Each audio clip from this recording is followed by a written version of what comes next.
The second part of a true blessing, according to Smalley and Trent's study of this in the Bible, is a spoken message. This isn't a small point. No one should say, well, this is just silliness. It's important that I be a blessing, but the idea that I just speak the words, bless you, this isn't magic, that's silliness. Well, yeah, it is important that we bring a blessing and that we be a blessing and back up our words. There's no question about that. When you walk into somebody's house, you go into work, the level of peace should go up because you, a follower of Christ, have gone in. But it's interesting what Jesus said to the disciples. When you enter into a house, you're to say, peace be unto this house. And he wasn't saying it in a ritualistic way. Peace be unto this house. Oh, I bless them. No, that's not what Jesus meant.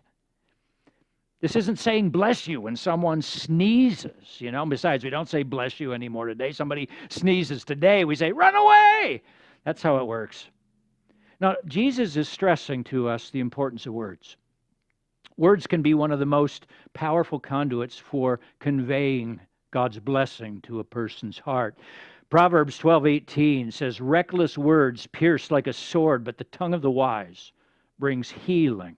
I'm willing to bet every one of you can easily call to mind a time when your parents, either with a word of praise, put you on cloud nine, or a word of condemnation, left you bleeding on the floor. I bet you can call it to mind just like that.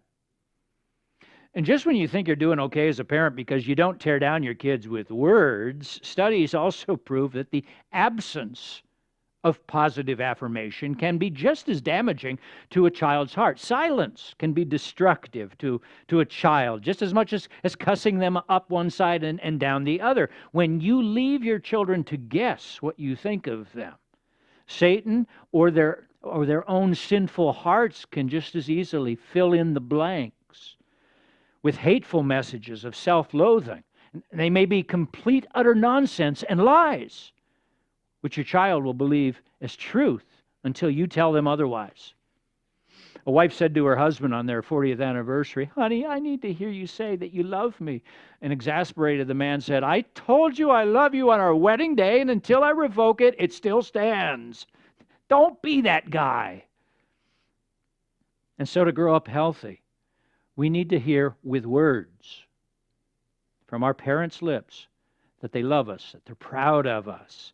And it remains true after we grow up. We need to hear words of affirmation frequently. The Bible says, encourage one another daily. Don't be the person who crosses paths with someone after a long time of not seeing them and saying, well, I've been thinking about you. I've been praying about you. Yeah, big whoop. Prove it with words. Words written on a card. Words written in an email or a phone call or a message. In fact, let's just go ahead and declare this next week at Bridgeway as Encouragement Week. Can we do that?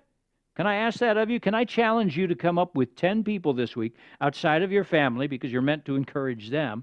Find 10 people outside of the family, and would you go out of your way to encourage them with words? We're all weary today. We're all on eggshells, wondering what's next, watching the news. Oh no, here we go again. When's this stop? Let's encourage one another this week. Can we do this? Encouragement Week at Bridgeway. Nod your head. I can see you. Nod your head. Okay.